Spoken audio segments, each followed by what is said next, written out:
Começa agora um programa que traz tudo sobre o livro mais lido em todos os tempos.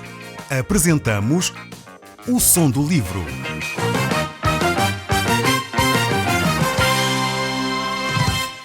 Seja muito bem-vindo. Neste podcast vai encontrar o livro mais conhecido e lido em todo o mundo. Vamos levá-lo numa viagem pela história da humanidade. Este é um audiolivro para si, para a sua família e sociedade em geral.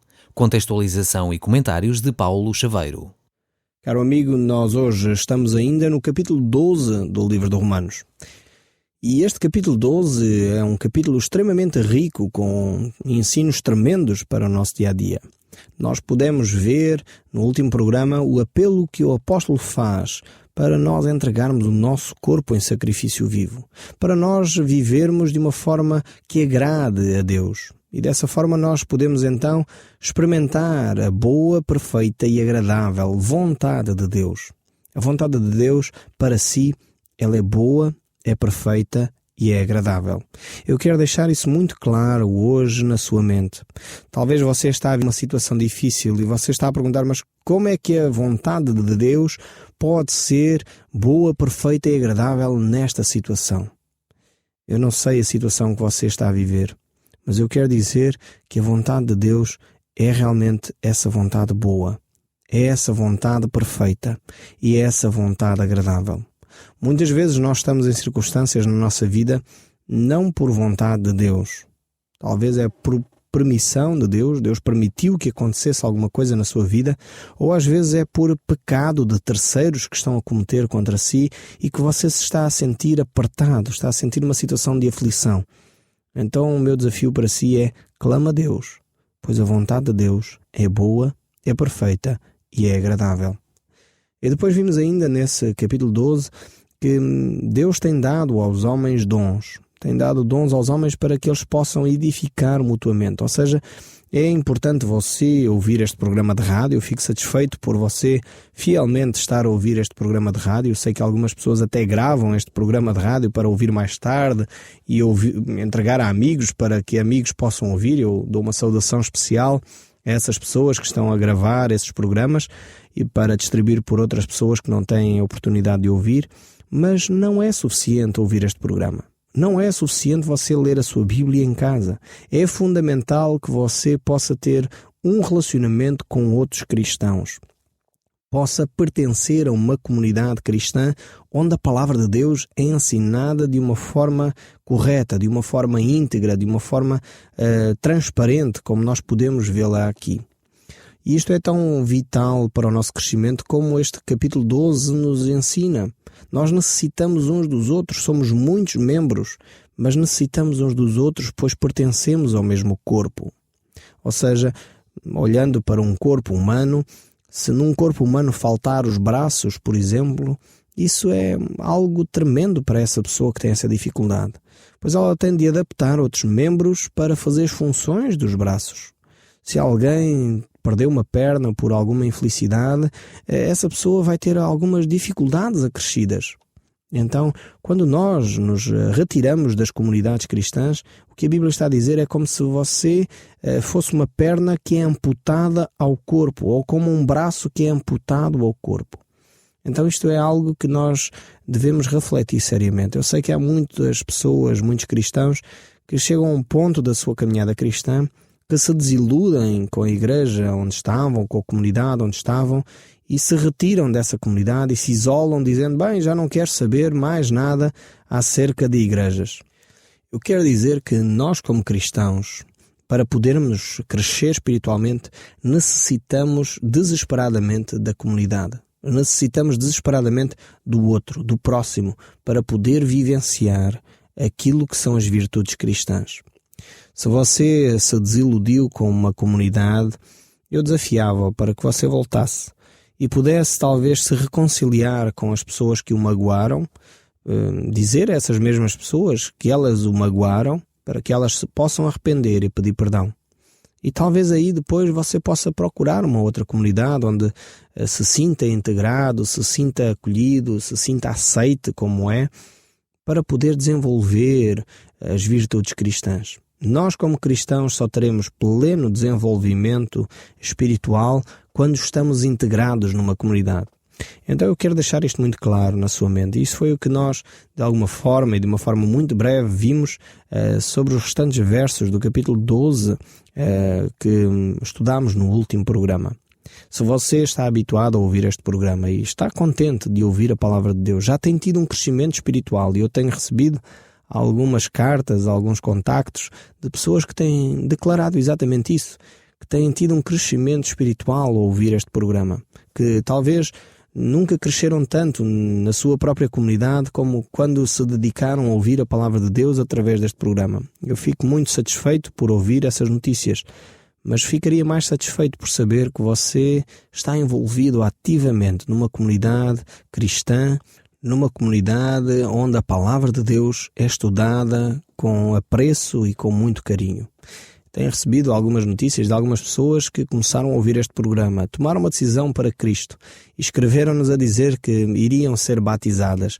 Eu fiquei extremamente emocionado sabendo que Deus tem utilizado este programa para levar pessoas a um relacionamento com Deus, mas também levar pessoas a integrar em comunidades nas suas zonas, nas igrejas próximas da sua casa. Certamente há uma igreja onde você se possa congregar e lá estudar a Bíblia de uma forma efetiva, para que Deus possa completar o crescimento espiritual que você já está a ter através deste programa. Mas voltando aqui e começando, digamos assim, no verso 11, onde nós parámos no último programa, no capítulo 12 do livro de Romanos, diz assim: no zelo não sejais remissos, sede fervorosos de espírito, servindo ao Senhor. Nós estamos lembrados de que realmente é necessário vivermos desta forma. Estamos certamente lembrados de todos os apelos que já tenho feito nesse sentido, de vivermos de uma forma fervorosa, de uma forma dedicada, de uma forma zelosa, como diz aqui o texto. Devemos ser zelosos e nesse aspecto não deveríamos ser poupados, deveríamos realmente nos investir e dar tudo o que nós temos no zelo, no fervor, no empenho. Eu creio que nós necessitamos de pessoas assim, cada vez mais. Muitas vezes ouvimos dizer que o nosso país são pessoas que são pouco produtivas, pouco dedicadas. Eu creio que não é verdade isso, e temos verificado realmente que cada vez mais há pessoas ainda mais zelosas, mais dedicadas, cada vez pessoas mais fervorosas no servir a Deus. E verificamos que há uma multidão de voluntários dispostos a servir a Deus, dispostos a honrar em primeiro lugar o nome de Cristo. Quando isto acontece, realmente o nosso país vai viver uma mudança, porque há muitas pessoas envolvidas no servir a Deus, no servir os valores que Deus defende, no não se conformar com o mundo, como diz o texto de Romanos 12, 1 e 2. Não se conformar com este século, mas transformar a sua mente pelos valores de Cristo. E nós estamos lembrados também que este capítulo 2, nós entramos numa secção considerada a secção dos deveres cristãos. E então, nós primeiro vimos uma parte, neste livro de Romanos, poderíamos dividir em 3 grandes partes: a parte doutrinária, depois poderíamos dividir ainda na parte dispensacional, ou seja, que fala acerca de Israel e do futuro, mas acima de tudo também podemos ver agora nesta secção, que estamos a entrar agora, sobre os deveres cristãos. E nós notamos que o apóstolo Paulo nos diz que devemos ser zelosos, que devemos ser cuidadosos, dedicados, devemos aplicar-nos no serviço de Deus. Este zelo deve ser demonstrado nas nossas vidas e de muitas formas. Não devemos ficar limitados, devemos ser criativos na forma como manifestamos o nosso zelo a Deus. Não somente com palavras de apoio, não somente com atitudes de defesa dos valores cristãos, mas devemos demonstrar também esse zelo com ações concretas e práticas, talvez com visitas a pessoas enfermas e doentes, talvez com visitas em hospitais, talvez oferecendo-se como voluntário nos bombeiros da terra ou no hospital da terra para visitar as pessoas que estão com dificuldades. Eu verifico que muitas vezes há pessoas que estão em casa sozinhas, sofrem de solidão, mas também às vezes poderiam dar um passo no sentido de ajudar outras pessoas. A solidão não se combate ficando sozinho em casa. A solidão combate-se quando você toma a coragem, toma a iniciativa de sair da sua casa e dedicar algum tempo a quem é mais necessitado do que você. E por isso mesmo, quando você toma essa iniciativa, outras pessoas vão ficar extremamente confortadas. Muitas vezes é só dar uma palavra de apreço, uma palavra de carinho, uma palavra de entusiasmo àqueles que estão a padecer alguma necessidade. E muitas vezes você pode fazer isso. Então sugeria, se você está a viver um período de isolamento, sente solidão na sua vida, eu desafiava-o a ser zeloso e não ser poupado no seu zelo. Vá talvez até à junta de freguesia, vá até ao hospital mais próximo da sua casa, vá talvez até a um lar de idosos, a uma creche, e ofereça-se como voluntário, como alguém que pode servir a comunidade onde está envolvido.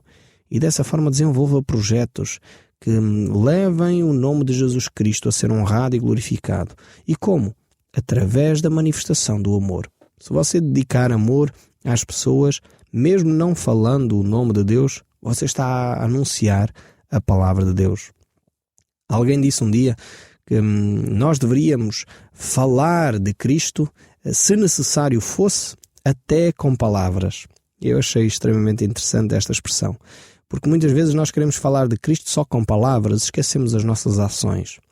Mas essa pessoa dizia que deveríamos de anunciar a Cristo, se necessário fosse, até com palavras. Ou seja, deveríamos ficar calados e as nossas ações deveriam falar tão alto que as pessoas iam ver Cristo naquilo que nós fazemos. Então devíamos servir ao Senhor com toda a alegria do nosso coração. E isso o salmista dizia exatamente também isso. Servi ao Senhor com alegria e apresentai-vos a Ele com cânticos. Então esta é a atitude de um coração de alguém que procura servir a Deus. Mas o verso 12 continua e diz: regozijai-vos na esperança, sede pacientes na tribulação, na oração perseverantes. O cristão, por natureza, por ser cristão, por ser uma nova natureza, ele tem uma esperança. É uma esperança que não é uma esperança vaga, não é uma esperança confusa, não. É uma esperança baseada na pessoa de Deus, naquele que é eterno, naquele que é poderoso, naquele que entregou o seu amado Filho por nós. E essa esperança que nós temos não é uma esperança subjetiva, não, é uma esperança que se baseia numa certeza. E na certeza que fomos comprados por um bom preço, pelo sangue de Jesus Cristo. E essa esperança nos deve trazer alegria. A tribulação também muitas vezes conduz a pessoa a ficar angustiada. A dificuldade pode nos levar ao desespero, mas ao cristão, aquele que tem a sua fé alicerçada em Cristo, ela não deveria produzir esses efeitos. Deveríamos, como diz aqui o texto, ser pacientes na tribulação. Ou seja, na dificuldade deveríamos deixar a nossa paciência ser exercitada.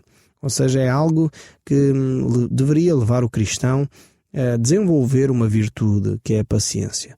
Então a tribulação, a dificuldade poderia conduzir-nos a essa paciência. Eu sei que não é fácil, passar dificuldades, mas quando clamamos a Deus, Ele que está perto de nós, Ele vai nos dar as forças para ultrapassar realmente essas situações. Ele vai desenvolver em nós essa paciência. Não é uma atitude, sábia, nós estarmos num período de tribulação e andarmos a correr à esquerda e à direita sem saber muito bem o que fazer. Não. Num período de dificuldade nós deveríamos estar mais ponderados, deveríamos estar mais atentos àquilo que Deus nos quer dizer. Porque realmente essa é a força que tudo vence. A força que tudo vence é a capacidade de ver Deus mesmo no meio das circunstâncias difíceis. Por isso há também um outro desafio. Há o desafio à oração. E não há oração simples, mas há uma oração perseverante. O próprio Jesus, quando estava no nosso meio, Ele nos desafiou a esse tipo de oração, a oração perseverante. Ele chegou mesmo a contar uma história que ensinava acerca dessa oração perseverante. Muitas coisas nós, por vezes, pedimos a Deus e achamos que Ele deveria logo dar de imediato, deveria ser instantâneo. Estamos a viver na sociedade do aqui e agora. Nós estamos a viver na sociedade do micro-ondas, estamos a viver na sociedade do telemóvel, da internet, e é só um clique e rapidamente as coisas aparecem no ecrã, rapidamente a água está quente, rapidamente contactamos com alguém, e nós hoje queremos que a nossa relação com Deus seja também rápida. É tudo instantâneo, é tudo rápido, é tudo aqui e agora. Não estamos habituados a desenvolver a perseverança. Muitas vezes os cristãos ainda vão mais longe, chegam ao ponto de dizer se uma coisa é difícil de obter é porque não vem de Deus. Contraria um pouco aqui esta frase que diz que nós devíamos ser perseverantes na oração. E perseverar na oração significa que provavelmente não obtivemos com facilidade aquilo que estamos a pedir a Deus. Então talvez você está a passar uma situação difícil. Você está a clamar a Deus que Deus intervenha na sua vida, mas ainda não se viu o alívio, ainda não viu concretizada a oração que você está a fazer. Então o desafio de Deus para si neste momento é persevere na oração. Muitas vezes nós queremos realmente que tudo aconteça de imediato. A perseverança na oração tem a ver com a importância que nós damos às coisas. Por vezes nós oramos sobre um assunto e queremos que Deus responda logo, mas na realidade aquilo não é assim tão fundamental para nós. E Deus, ao ver a nossa perseverança, Ele percebe a importância, o valor que nós estamos a dar a determinado assunto.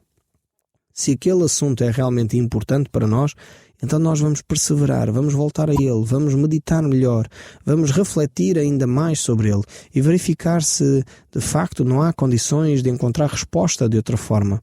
Então a perseverança na oração é vital para a nossa relação com Deus. Mas o verso 13 ainda diz: compartilhai as necessidades dos santos, praticai a hospitalidade. Aqui verificamos mais algumas orientações, mais alguns deveres cristãos. E, de alguma forma, cada um de nós deve identificar-se com os problemas do outro. Deve procurar ajudar o seu próximo. É realmente importante nós apoiarmos aqueles que estão mais necessitados. Mas, ao mesmo tempo, enquanto apoiamos e enquanto cuidamos daqueles que são necessitados, devemos ter atenção suficiente para não estar a alimentar maus vícios de gestão financeira. Normalmente as pessoas que procuram apoios, muitas vezes vão a comunidades, elas são pessoas que têm algumas dificuldades na área da gestão. Necessitam ser ensinadas a utilizar os recursos que eles próprios já têm. E há um provérbio que atribuem aos chineses, eu não tenho certeza se foi de facto os chineses que o inventaram ou não, mas que diz assim: se vires o teu amigo com fome, não lhe dês o peixe, mas ensina-o a pescar. E eu creio que muitas vezes as pessoas não querem ajuda nesse sentido. Ou seja, querem ajuda aqui e agora, querem o tal dinheiro, querem o tal alimento, querem os tais medicamentos, querem isto ou aquilo e querem agora. Mas em vez de nós realmente ajudarmos a pessoa entregando essas coisas, deveríamos ajudá-la a criar os recursos necessários para ela não estar a mendigar. Então, isso é a ajuda efetiva que nós deveríamos dar. Por outro lado, verificamos aqui que o cristão deveria desenvolver a hospitalidade, o receber as pessoas. E o texto bíblico no livro de Hebreus diz que Abraão, não sabendo, hospedou até anjos. Isto me dá uma imagem importante sobre como deveríamos receber e receber bem aqueles que cruzam connosco. Eu creio que nós, como povo português, temos tido, pelo menos, alguma mais-valia nesta área. São pessoas que normalmente têm aprendido a receber bem os turistas, os que vivem aqui na nossa nação, que são estrangeiros, mas infelizmente às vezes verificamos que esta característica que era tão marcante no nosso povo se tem vindo a perder aos poucos. Eu creio que é algo que nós necessitamos recuperar urgentemente, aprender a receber bem aqueles que nos visitam, aprender a receber bem os estrangeiros que trabalham no nosso meio. Isso faz parte da nossa cultura, faz parte do nosso ser, faz parte de ser português.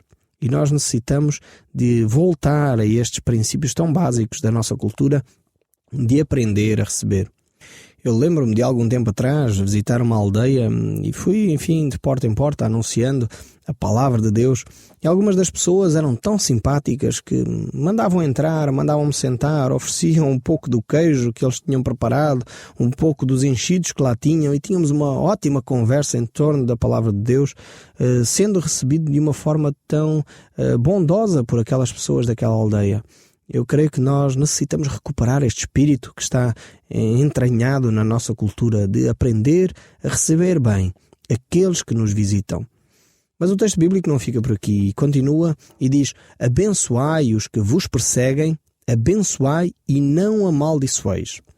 Este texto bíblico claramente é dito para aqueles que têm Cristo. É impossível, sem Cristo, conseguir abençoar aqueles que nos maltratam, aqueles que nos perseguem. É impossível, sem Cristo, dizer bem daqueles que nos maldizem. Mesmo com Cristo, é uma disciplina espiritual que requer muito trabalho. E eu creio que é algo que nós devemos aprender também. Deveríamos, como cristãos, não dizer mal, seja de quem for. Muito menos até daqueles que dizem mal de nós. E isto é dificílimo. Nós estarmos a dizer bem daqueles que estão a dizer mal de nós é algo que só o Espírito Santo de Deus pode realmente fazer em nós. O verso 15 ainda diz: alegrai-vos com os que se alegram e chorai com os que choram. Realmente este é outro milagre que só Deus pode operar. Muitas vezes até conseguimos chorar com os que choram, mas por vezes temos dificuldade em nos alegrar com os que se alegram. Se alguém foi promovido na empresa, nós ficamos invejosos, pois acharíamos que deveríamos ser nós os promovidos. Se alguém comprou um carro novo, nós queríamos também ter comprado aquele carro novo. Se alguém compra uma casa nova, nós ficamos cheios de inveja, porque é só aquele que compra a casa, eu não tenho condições. O texto bíblico está a dizer: alegra-te com os que se alegram. Consegue transformar os teus sentimentos. Deixa Deus mudar esse teu sentimento. Não fiques invejoso com o teu próximo, com o teu vizinho que tem as condições que tem, os bens materiais, a família que tem, o emprego que tem. Alegra-te com o bem-estar do outro. Eu creio que temos de aprender a nos alegrar com os que se alegram.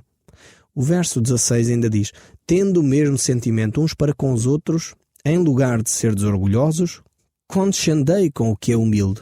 Não sejais sábios aos vossos próprios olhos. De novo aqui o autor fala sobre esta questão. Em lugar de serdes orgulhosos, condescendei com o humilde. E não sejais sábios aos vossos próprios olhos. Não penses a teu respeito mais do que convém, diz ele no outro texto. E o verso 17 ainda diz: não torneis a ninguém mal por mal. Esforçai-vos para fazer o bem perante todos os homens. Esta é uma atitude que todos nós deveríamos desenvolver em nós. Deveríamos desenvolver esta atitude de fazer o bem a todos aqueles que nos rodeiam. E, se possível, quando depender de vós, tende paz com todos os homens. Este é um princípio que eu creio que é válido sempre. Nós devemos perceber que nem sempre vamos ter condições de ter paz com todos, mas no que depender de mim, eu vou me esforçar para que não haja confusão, não haja dissensão. Não vos vingueis a vós mesmos, amados, mas deem lugar à ira, porque está escrito: a mim pertence a vingança, eu retribuirei, diz o Senhor. O Som do Livro, uma produção da Rádio Transmundial de Portugal.